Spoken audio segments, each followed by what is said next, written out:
나는 그날 지갑을 집에 두고 나왔다는 사실을 마트 계산대 앞에서야 알았다. 정확히 말하면 알았지만 말하지 않았다. 딸은 계산대를 지나 카트를 밀며 나를 돌아봤다. 아버지, 계산 다 됐어요. 카드 주세요. 그 말에 나는 주머니를 한 번 더 더듬었다. 겉주머니, 안주머니, 겨울 점퍼 안쪽에 낡은 지퍼까지 없었다. 지갑은 없었다.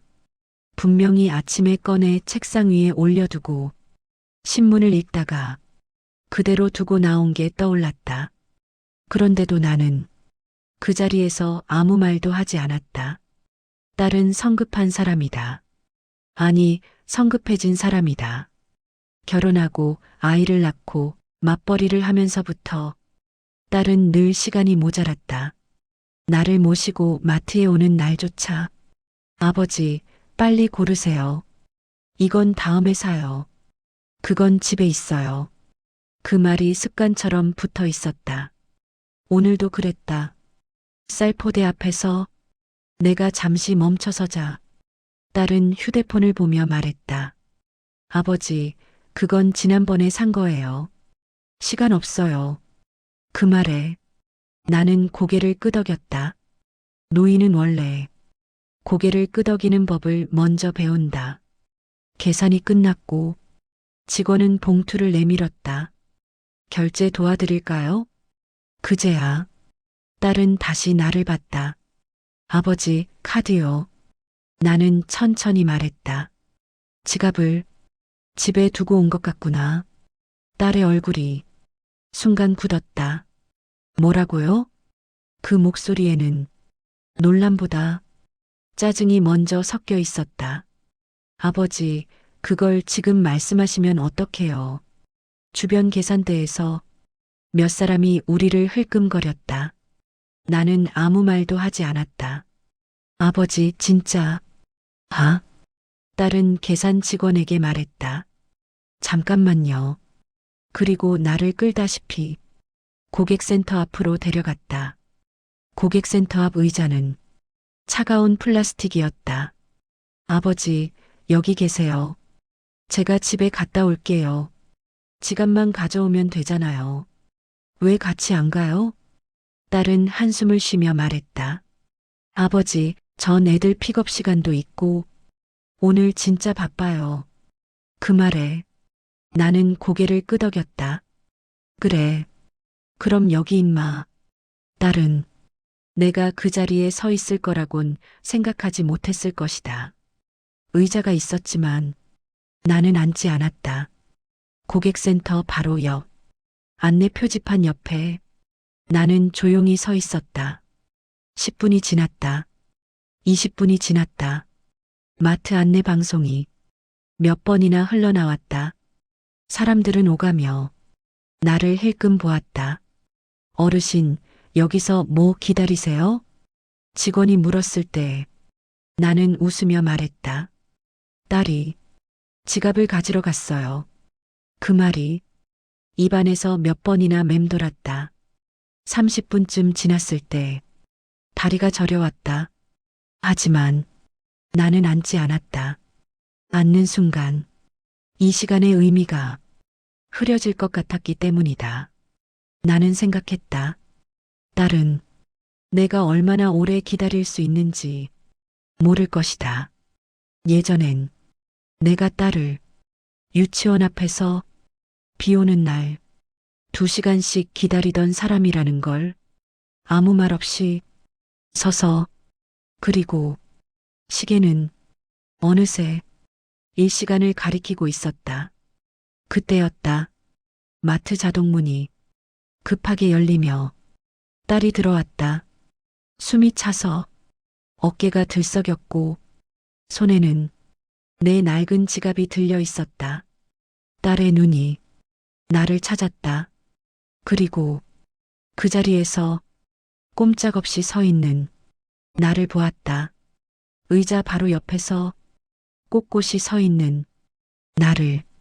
그 순간 딸의 얼굴에서 짜증이 사라졌다. 딸은 내 앞에 멈춰서서 한동안 말을 잇지 못했다. 사람들은 여전히 오가고 있었고 고객센터 직원은 괜히 바쁜 척 서류를 정리하고 있었다. 딸은 내 손을 붙잡았다. 아버지, 왜 앉아 계시지 않았어요? 그 말에는 책망이 없었다. 오히려 조심스러움이 묻어 있었다. 나는 지갑을 받아 천천히 주머니에 넣으며 말했다. 서 있는 게 편해서. 거짓말이었다. 딸은 내 다리를 보았다. 양말 위로 올라온 바지가 살짝 떨리고 있었다. 다리 아프셨죠? 나는 웃었다. 괜찮다. 그 말도 완전한 진실은 아니었다. 결제를 마치고 봉투를 들고 마트를 나오는 동안 딸은 한마디도 하지 않았다. 주차장까지 가는 길이 유난히 길게 느껴졌다. 차에 올라타자 딸은 시동을 걸지 않은 채 핸들 위에 손을 얹고 고개를 숙였다. 아버지, 그 한마디에 나는 이미 다 알고 있었다. 사과하려는 말, 변명하려는 말, 그리고 조금 늦게 찾아온 미안함. 나는 먼저 입을 열었다. 내가 잘못한 거 아니다. 딸은 고개를 들었다. 아니에요. 제가 말을 잇지 못했다. 나는 창밖을 보며 조용히 말했다. 나는 서 있는 게 익숙한 사람이다. 딸은 그 말의 뜻을 그때는 아직 다 이해하지 못했을 것이다. 집에 도착해 짐을 옮기고 딸은 아이들 픽업을 하러 급히 나갔다. 나는 거실에 혼자 앉아 장바구니에서 우유를 꺼내 냉장고에 넣었다. 문득 다리가 욱신거렸다. 그제야 의자에 앉았다. 나는 왜 그날 앉지 않았을까? 그 이유는 딸에게 보여주기 위함도 혼내기 위함도 아니었다. 그저 몸이 기억하고 있었기 때문이다. 기다리는 법을. 딸이 5살이던 해였다. 비가 억수같이 쏟아지던 날 유치원 앞에 나는 서 있었다.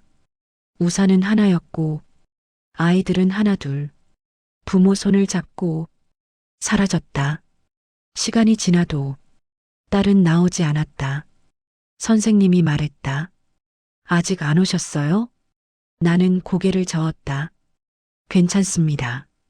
기다리면 됩니다. 그날 나는 2시간을 그 자리에 서 있었다.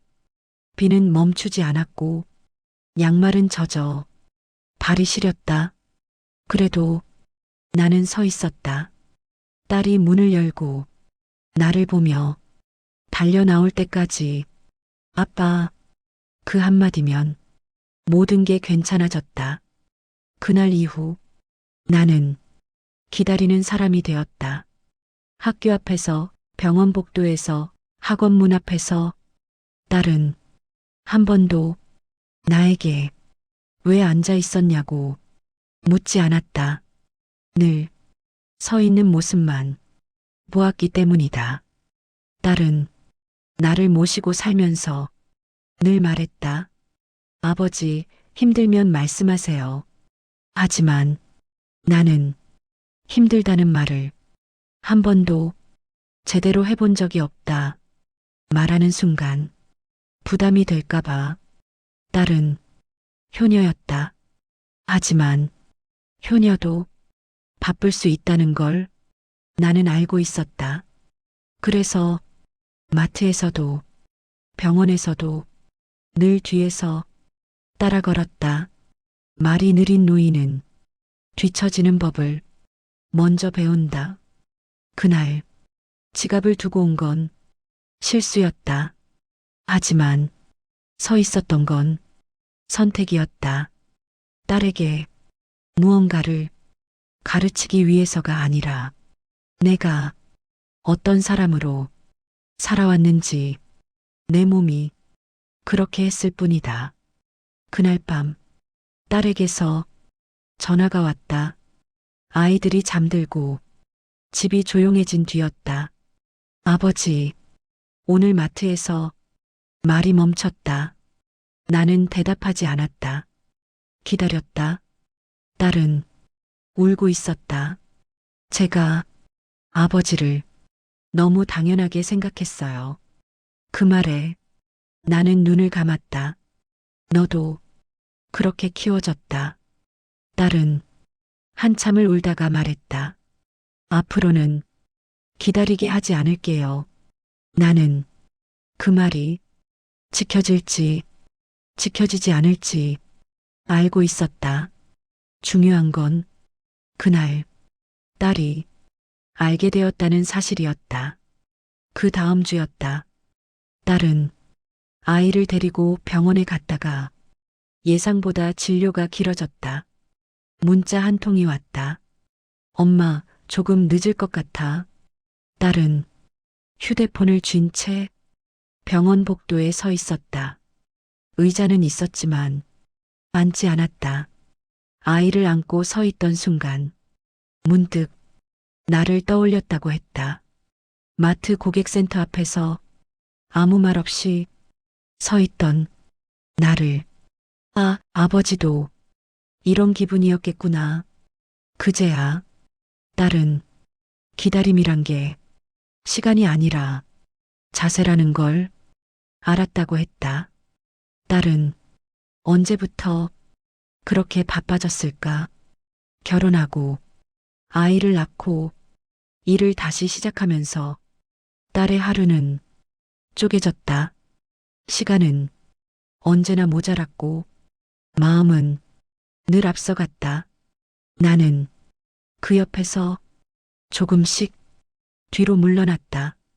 말을 줄이고 속도를 맞추고 존재를 작게 만들었다. 노인은 그렇게 집안에서 조용히 사라진다. 사실 나는 그날 지갑이 없다는 걸 집을 나설 때부터 어렴풋이 알고 있었다. 점퍼 안이 이상하게 가벼웠기 때문이다. 하지만 확인하지 않았다. 괜히 아버지 또 왜 그래요? 그 말을 듣기 싫어서 그래서 마트까지 그냥 나왔다. 그리고 그 선택은 계산대 앞에서 현실이 되었다. 나는 그날 일부러 지갑을 두고 온 게 아니었다. 하지만 그날 이후 그 지갑은 딸에게 다른 무게가 되었다. 나이가 들면 몸이 말보다 먼저 반응한다. 아프다는 말보다 먼저 속도가 늦어지고 자주 멈춘다. 딸은 내가 조금씩 뒤처진다는 걸 알고 있었을까? 아마 알고 있었을 것이다. 다만 보지 않았을 뿐. 사람은 바쁠수록 보지 않는 법을 더 잘 배운다. 며칠 뒤 다시 마트를 갔다. 이번엔 딸이 먼저 말했다. 아버지, 여기 의자 있어요. 좀 앉아 계세요.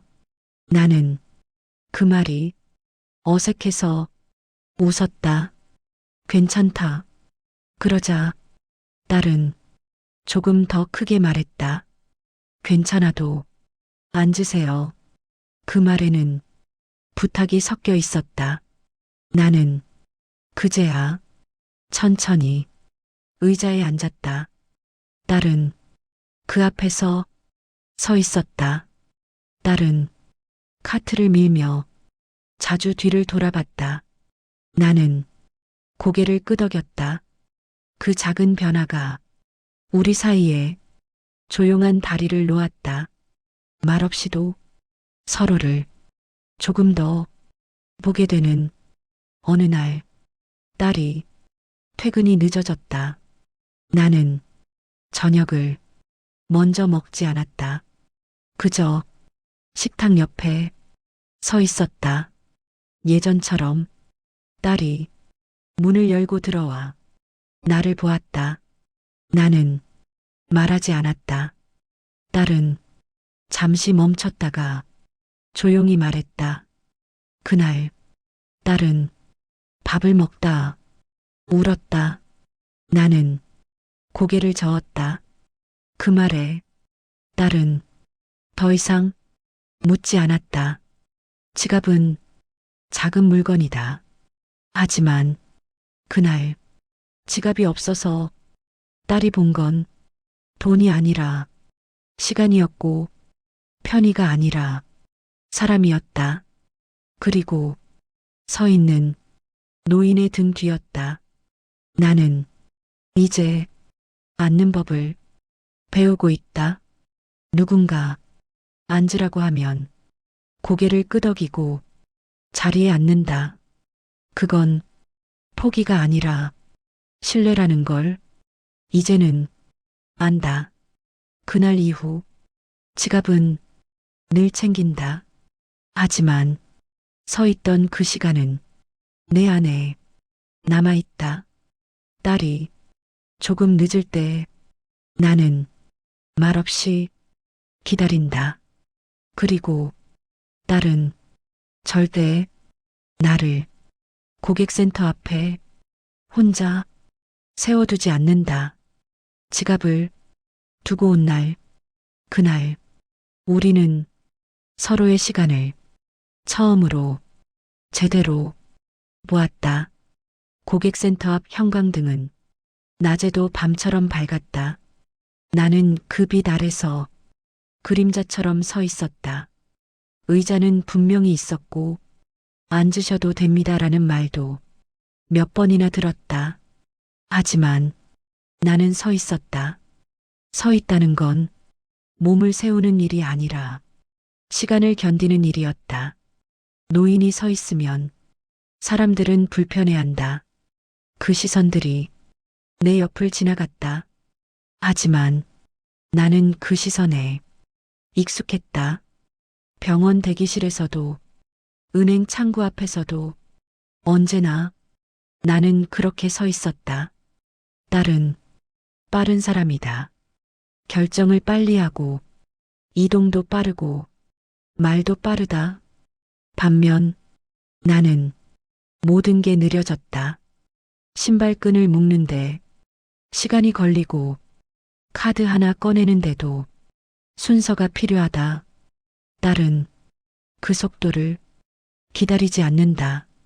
나를 재촉하지도 않지만 이미 앞서가 있다.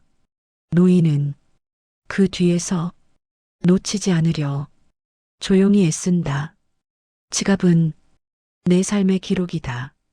낡은 신분증, 이미 효력이 없는 카드, 딸이 어릴 적 넣어준 사진 한 장. 그 지갑을 그날 집에 두고 나왔다는 건 돈을 두고 온 게 아니라 나의 시간을 잠시 내려놓고 온 것이었다. 그리고 그 시간을 딸 앞에서 다시 꺼내보게 된 날이 바로 그날이었다. 일시간은 젊은 사람에게는 짧다. 휴대폰을 보다 보면 금방 사라지는 시간이다. 하지만 노인에게 일시간은 몸 전체로 느껴진다. 발바닥에서 시작해 무릎으로 올라오고 허리로 번진다. 나는 그 통증을 세어가며 시간을 잴 수 있었다. 딸의 이동 경로를 머릿속으로 그리며 나는 그 자리에 서 있었다. 딸이 들어왔을 때 나는 눈빛으로 먼저 알았다. 미안함은 숨보다 먼저 눈에 담긴다. 딸은 말을 하지 못했고 나는 그걸 기다렸다. 사람은 진짜 미안할 때 말이 늦어진다. 차 안은 조용했다. 라디오에서는 광고가 흘러나왔고 나는 그 소리를 천천히 들었다. 딸은 운전대를 잡은 채 몇 번이나 입을 열었다 닫았다. 그 한마디에 나는 고개를 저었다. 그 말은 용서가 아니라 정리였다. 딸은 그날 밤 잠을 제대로 자지 못했다. 이불 속에서 형광등 아래 서 있던 내 모습을 계속 떠올렸다고 했다. 딸은 처음으로 나를 부모가 아니라 노인으로 보았다고 했다. 다시간 마트에서 딸은 내 옆을 걷지 않았다. 반 발짝 뒤에 섰다. 사람은 누군가를 이해하면 자리를 바꾼다. 나는 그걸 말없이 느꼈다. 나는 기다리는 세대다. 버스를 기다리고, 사람을 기다리고, 순서를 기다린다. 딸은 기다리지 않는 세대다. 예약하고, 주문하고, 바로 받는다. 그 차이가 그날 고객센터 앞에서 만났다. 그 말은 이제 단순한 배려가 아니다. 라는 뜻이라는 걸 나는 알고 있다. 그래서 앉는다. 천천히. 요즘 딸은 조금 늦는다. 말도 조금 느려졌고 결정도 한 번 더 생각한다. 나는 그 변화를 고맙게 지켜본다. 집을 나서기 전 나는 지갑을 확인한다. 그건 돈 때문이 아니다. 다시 누군가를 시험하지 않기 위해서다. 하지만 가끔은 지갑이 있어도 나는 서서 기다린다. 그게 내 삶이었으니까. 딸은 이제 내 등을 자주 본다. 서 있던 등을, 기다리던 등을, 그리고 그 등 뒤에 자신의 시간을 조심히 놓는다. 그날 내가 꺼낸 건 지갑이 아니었다. 내가 꺼낸 건 평생 말하지 않았던 시간이었다. 지갑을 두고 온 날, 그날 나는 아무 말도 하지 않았지만 가장 많은 이야기를 했다. 서 있는 내 몸으로. 그날은 아주 평범한 날이었습니다. 정말로 아무 일도 일어날 것 같지 않은 그런 날이었습니다. 나는 딸과 함께 마트에 갔습니다. 마트에 가는 길은 늘 같았습니다. 차에 오르고 안전벨트를 매고 라디오를 켜고 딸은 운전에 집중했고 나는 창밖을 보았습니다. 밖에는 사람들이 있었고 사람들 위에는 시간이 있었습니다. 나는 그 시간을 천천히 보고 있었습니다. 마트에 들어서자 공기가 바뀌었습니다. 형광등 불빛, 카트 바퀴 소리, 계산대에서 울리는 삑 소리. 딸은 빠르게 움직였습니다. 나는 그 뒤를 따라 걸었습니다. 딸은 앞에 있었고 나는 항상 반 발짝 뒤에 있었습니다. 그건 오늘만의 일이 아니었습니다. 그 말들 사이에서 나는 고개를 끄덕였습니다. 노인은 고개를 끄덕이는 법을 먼저 배웁니다. 말을 줄이는 법을 그 다음에 배웁니다. 계산대 앞에 섰을 때 딸은 자연스럽게 말했습니다. 그 말은 너무 자연스러워서 나는 그때까지도 확인하지 않았습니다. 지갑이 있는지 없는지 주머니를 더듬었습니다. 한 번, 다시 한 번, 그리고 알았습니다. 지갑이 없다는 걸 그 순간 말할 수 있었습니다. 말할 수 있었습니다. 하지만 말하지 않았습니다. 말하지 않은 건 고집이 아니었습니다. 계획도 아니었습니다. 그저 이미 몸이 멈춰 있었기 때문입니다. 딸의 목소리가 다시 들렸습니다. 나는 그제야 천천히 말했습니다. 딸의 얼굴이 굳었습니다. 아주 잠깐, 아주 짧게. 그러나 나는 보았습니다. 그 말에는 놀람보다 피로가 먼저 있었습니다. 나는 아무 말도 하지 않았습니다. 설명하지도 변명하지도 않았습니다. 딸은 나를 고객센터 앞으로 데려갔습니다. 나는 고개를 끄덕였습니다. 의자는 바로 옆에 있었습니다. 누구나 앉을 수 있는 의자였습니다.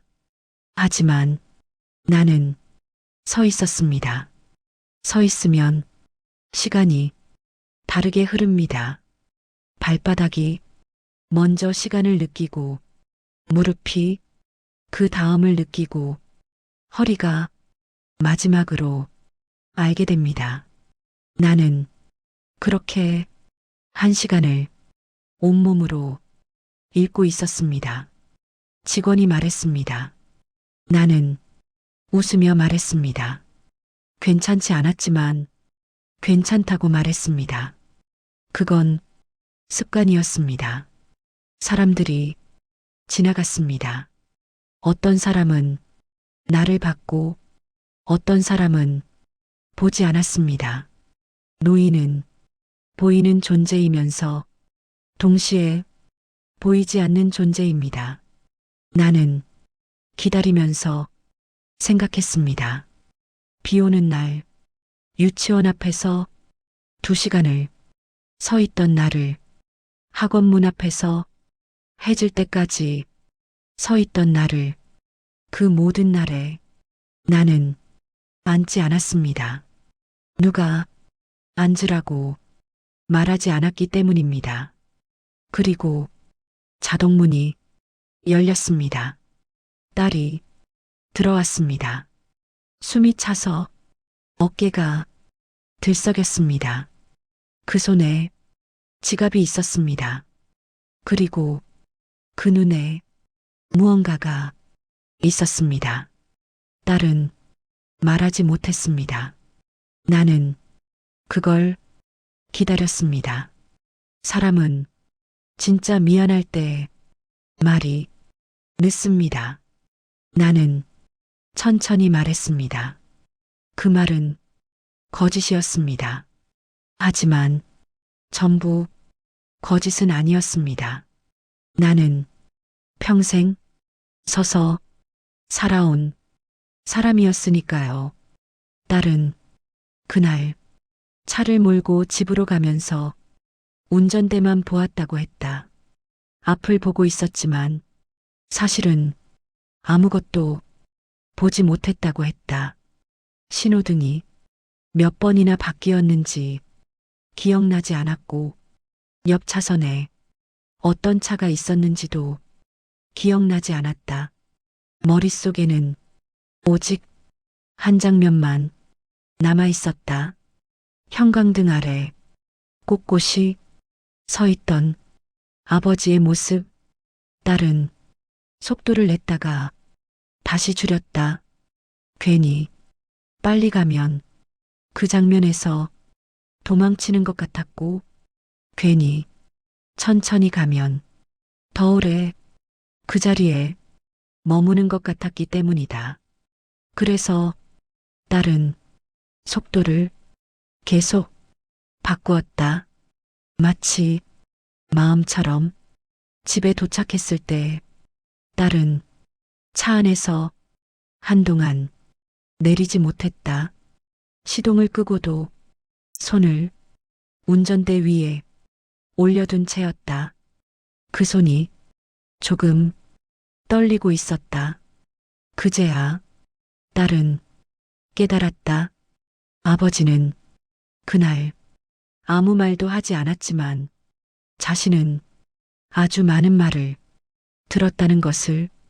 딸은 집에 들어와 아이들 가방을 내려놓고 신발을 벗고 외투를 걸면서도 계속 생각했다. 의자가 바로 옆에 있었는데 딸은 기억을 하나씩 되짚어 보았다.